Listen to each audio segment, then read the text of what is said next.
So I want to start off by first talking about an interesting article published on the Malaysian Reserve, saying that Malaysians spend 1,200 ringgit per month dining out.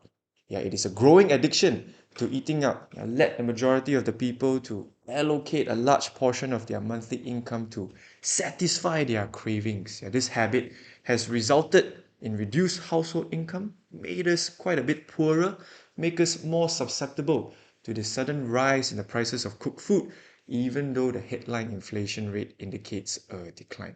And it is true to a certain extent because Malaysia has a rich variety of local and international cuisines. You ask any Malaysian on the street, I'm sure no one will tell you that they do not love eating, right? It's very hard not to eat out these days, okay? And if you look at the Department of Statistics median salary as of 2023, Malaysians earn about 2,602 ringgit per month.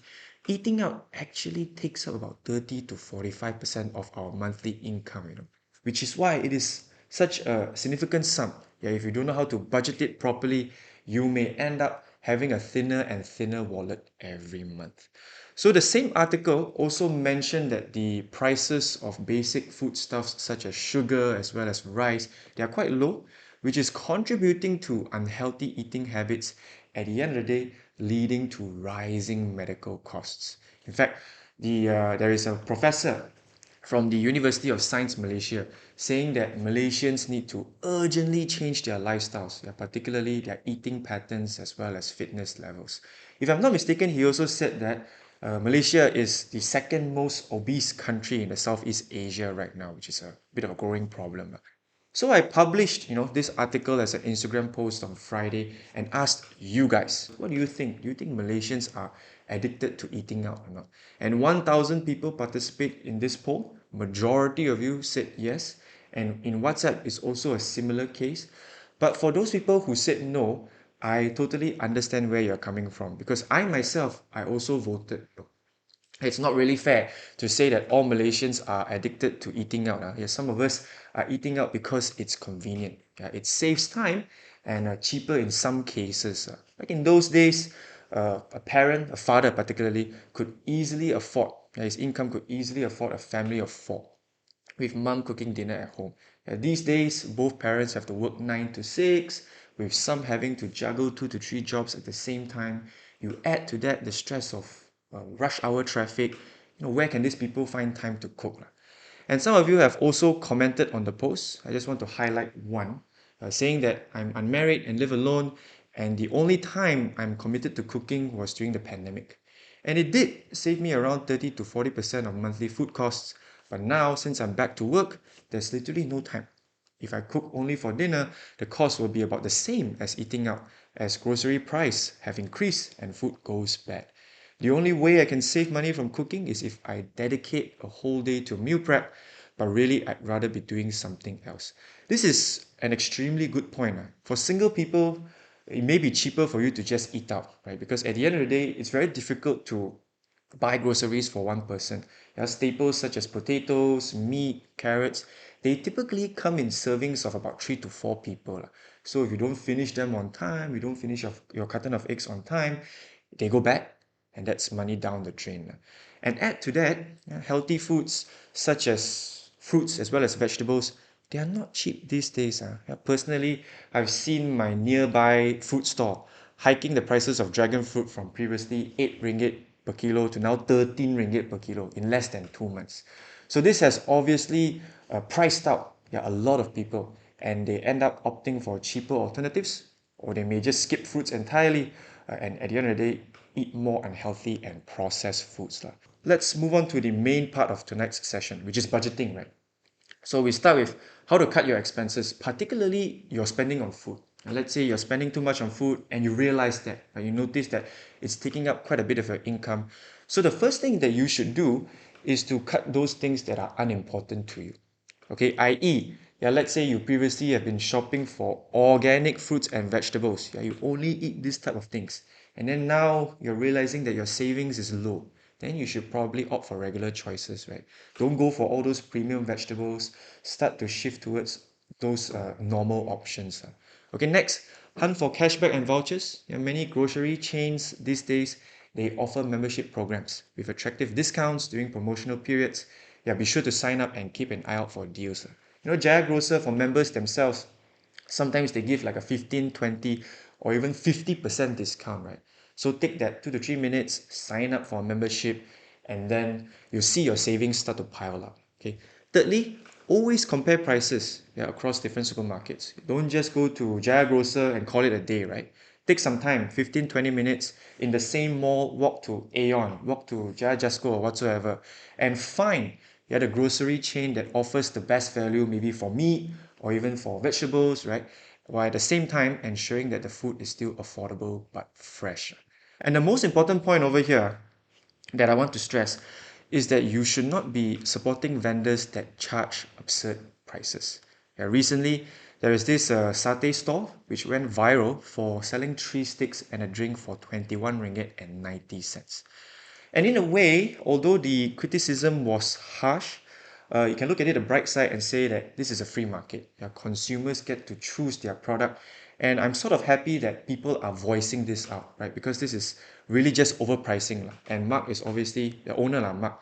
He's quite disappointed. He posted a video on TikTok saying that, oh, add up all my costs together, my satay costing is about 19 ringgit. I only earn a profit about 3 ringgit per set. So obviously, arguments aside, the costing is quite questionable. But my point being is that if you are loyal to only one brand slash vendor, and if you're willing to pay extra, right, then you should not complain about inflation. Hey, let's say this case over here. You know that this satay is expensive, but you still choose to buy that satay even though you know that there are much better and cheaper alternatives elsewhere. Yeah, then obviously you cannot complain about inflation. It is you who are choosing the more expensive option and inflating the costs for yourself. And these days, there are so many ways to indulge on food, right? Uncle Roger's fried rice coming out at 24 ringgit per plate, right? Starting at 24 ringgit. Then we also have the world's most expensive nasi lemak. So I'm not trying to say that you shouldn't splurge, but once you notice that it's starting to thin your wallet, then you might want to opt for cheaper alternatives. So next up, budgeting rules. Now, generally, I follow the 50, 30, 20 rule. Number one, because it's simple. Number two, it ensures that you can live on the moment. Number three, it also secures your future. Yeah, 50% you allocate it to your needs, whatever that you need to put a roof on top of your head. Yeah, 30% you allocate it to your wants, your movies, your fine dinings, your dates, etc. And the remaining 20% you allocate for your future. Obviously, the first priority should be ensuring that you have at least 6 months of emergency funds saved up. Then only you start investing. So why is this the case, right? A lot of people want to start rushing into investing. Well, you don't want to do it first because at the end of the day, you don't want to liquidate your investments prematurely during an unfortunate event. You want to have at least a rainy day fund that you can use first. So let's take a look at rent. Yeah, not more than 30% of your monthly income. I take it to another level, right? I make sure that electricity, parking, Wi-Fi, water bills, inclusive of rent, they are comfortably below 30% of my monthly income. So car and transport, the general recommendation is less than 20% of your income for the monthly installment. But for me, I also take it to another level. I make sure that maintenance, services, toll, fuel, parking charges, right, inclusive of monthly installments, they are all below 20% of my monthly income. Groceries, 15 to 20%. This one is in between my needs and wants because if you go to shop, sometimes you want to splurge a bit on your groceries as well, right? You want to buy those premium beef meats or maybe even a salmon fillet. Yeah, those don't come cheap. So that's why it's in the middle of this section over here. Then the remaining is insurance, right? 5 to 10%. I tend to keep it at the center between needs and savings because insurance is sort of also protects your future in a way. Now, I understand that not everybody can adjust their budget to this specific percentage over here because sometimes if you take a look at your spending right now, your needs may be significantly higher, maybe may even take up 70% of your monthly salary, right? In this case, you can adjust these percentages, but at the end of the day, you want to make sure you shift back down to this 50, 30, 20 ratio. Because like what I said just now, it takes care of a lot of things. Yeah, it allows you to spend on your wants, go for your trips, at the same time also allows you to save more. Okay, and one top tip to abide to this rule is you save during the start of the month. Yeah, during the start of the month, you allocate 10 to 20% of your salary to a different bank account or a different cash app so that you don't see the money, you're not so tempted to spend them. Okay, so this is the breakdown of the top apps that I'm currently using right now. Salary account actually doesn't matter. As long as the bank allows you to withdraw your funds without any restrictions, they don't ask you too many questions, right? It's entirely fine. I choose Maybank because the minimum balance required to maintain is only 1 ringgit. Okay, so I can withdraw pretty much everything. So during the start of the month when I receive my salary, right, I immediately send all of the money to these few apps, okay, according to this ratio itself. And obviously, if you want to spend on your groceries, uh, I put it over to Aeon Bank as well as Touch and Go. Because right now, Aeon Bank is offering the highest cashback for debit card, 0.5% unlimited, except for non-Shara merchants. Previously, it was GX Bank. They used to offer 1% unlimited instant cashback until they recently reduced it to 0.1% for domestic spending. But then again, if you are planning to travel overseas, you can still use GX Bank because the 1% cashback applies to overseas spending.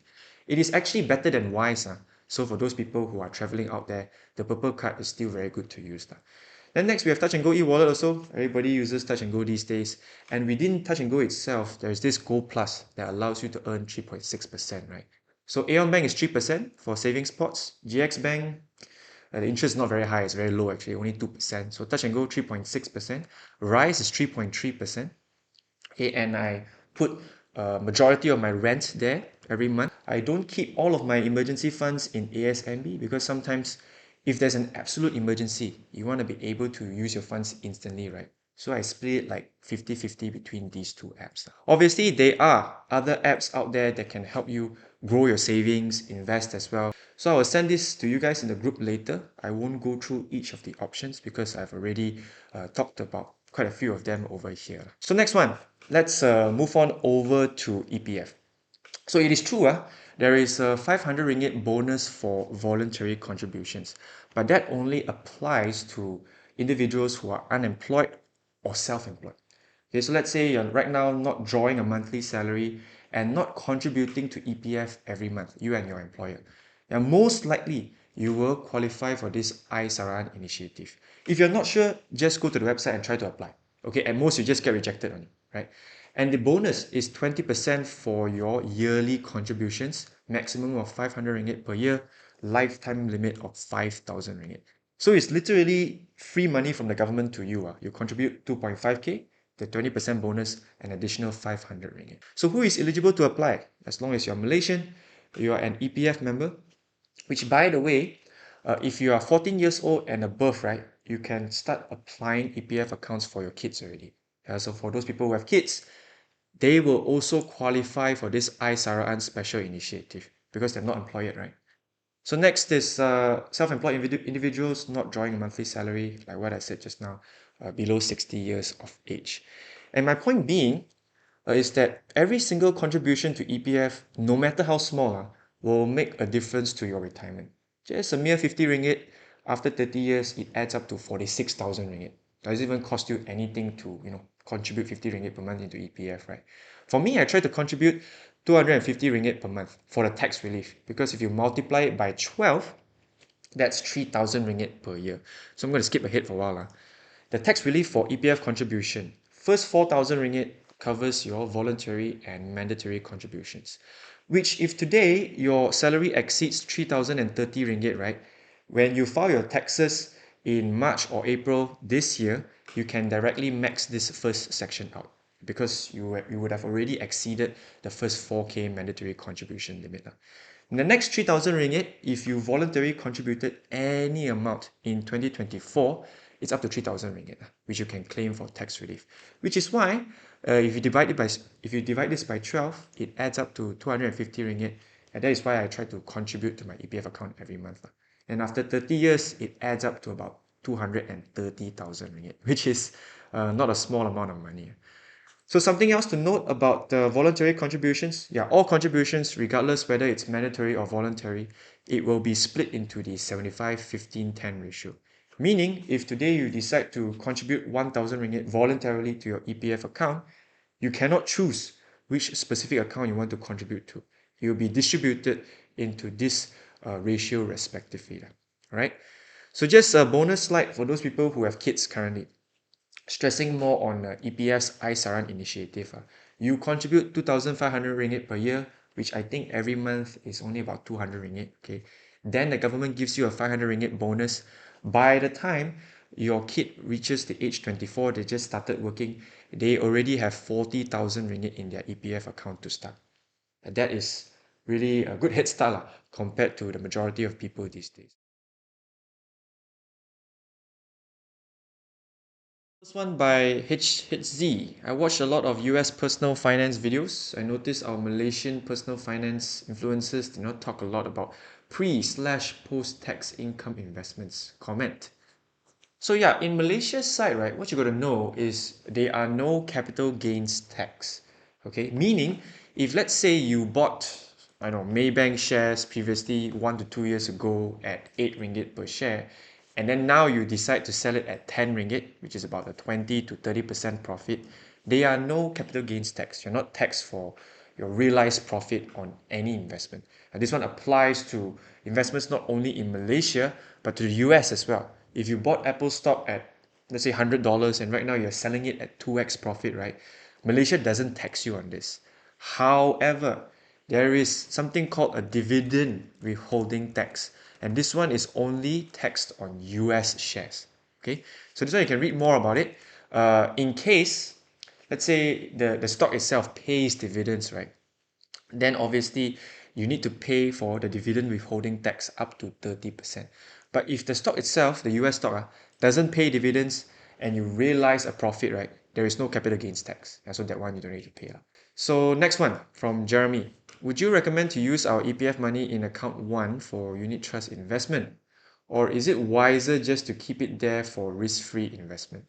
Well, this one depends on what your goals are, right? If you know what you're doing, you know how to analyze funds, right? Obviously, you can seek for better returns in EPF's unit trust, right? Using your account 1. And I wrote about this quite extensively before. I even showed you guys how to actually analyze all these funds. This is a recent article. I'll send it to you guys later. So you just go to your I account, okay, and within the I account, you click on, I think, EPF I Invest, right? Then you should be able to select fund tools and filter out the best funds. I typically filter for high volatility as well as consistent funds that deliver steady returns every year. And then you'll be able to come up with a list, and these are the top performing funds. Okay, bear in mind, past performances, they are not an indication of future returns. Okay, so an example over here, this CAF Core Income Fund, their 10-year return is 13.54% annually, which is double to triple EPF's annualized returns in the past 5 to 10 years. Okay, so it's something that you guys can explore, provided if you know what you're doing. If you don't know what you're doing, you blindly follow an agent, then cases like this will happen. Okay, so be careful when agents out there, they're trying to sell you a particular unit trust product. They ask you to use your account 1 or even your own money, right? Look at those funds, read their fund prospectus. I also talked about how to check their fund prospectus over here and how to look at the analyzed returns. You typically want to opt for funds that have a consistent track record. Okay, so it's something that you can definitely consider, provided you know how to look at the funds, right? So next one, by Matt. On saving money to buy food but not having time to cook, I'd suggest preparing food that does not take a lot of time and effort, e.g. cooking rice and bringing it to work, then getting the log from nearby place, bringing your own drink. Yeah, what are your thoughts? Yeah, these are definitely ways to save your money, right? Okay, and apart from this, if you think that cooking consumes a lot of time and you feel that your own cooking is bad, okay, you don't want to try your own cooking, right?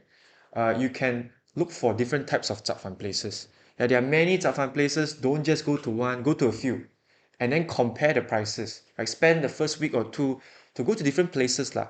Then settle for the one that is offering the best value. Okay, if you're not really a fan of cooking and bringing your own meals. Okay, obviously, if you cook and if you meal prep, that is definitely cheaper. Okay, some meals can go as low as 2 to 3 ringgit. Right? If you prepare chicken breast way beforehand, and just add a bit of pepper, paprika, salt, or something like that, and you're not too demanding on food lah. Okay, then definitely you can save much more money. And if you're on a tight budget, that is highly recommended. Remember my first 4 tips. You first start off with cutting those things that are not important to you. Okay, once you try all those options already, then you may start to, you may have to cut back on your expenses on food and start to try to meal prep at home. All right. So next one, Sayo can go for options that does not take a lot of time to prepare it. Carrots, etc. We are the land of ulam. That's true. To me, I don't find the need to go for nicer food options slash eating out when it comes to normal day schedule, just like working. Yeah, that's entirely true as well. But it depends on who you are, right? Your demands on food. Yeah, if you're a picky eater, you want to eat good food all the time. If you can afford it, no problem. But if you start to realize that it's eating into your wallet, yeah, maybe it might be time to prepare carrots or potatoes. Those are quite easy to cook. Okay. Yeah, and that's it for my presentation tonight. Thank you guys so much for joining. Shout out to all our gatherer members: CH, Andrew, Wendy, Alex, CC, Urshad, Caveman, Kelvin, Tommy, Jinkang, Adrian, JS, Wenyan, Dean, Sufi, Faris, Alan, Jackson, Ryzan, Hudson, Jeffrey, Lukman, Jack, YC, Arif, Hazik, Jinden, Liana, Adam, Ashley, Sean, Jason, Putra, Alvin, Jachin, Audrey, Chai Wei, Fami, Kim Yip, Justin, Michelle, Arif, and Aisha, as well as all of our learner members. All right, see you guys. Bye. Stay safe.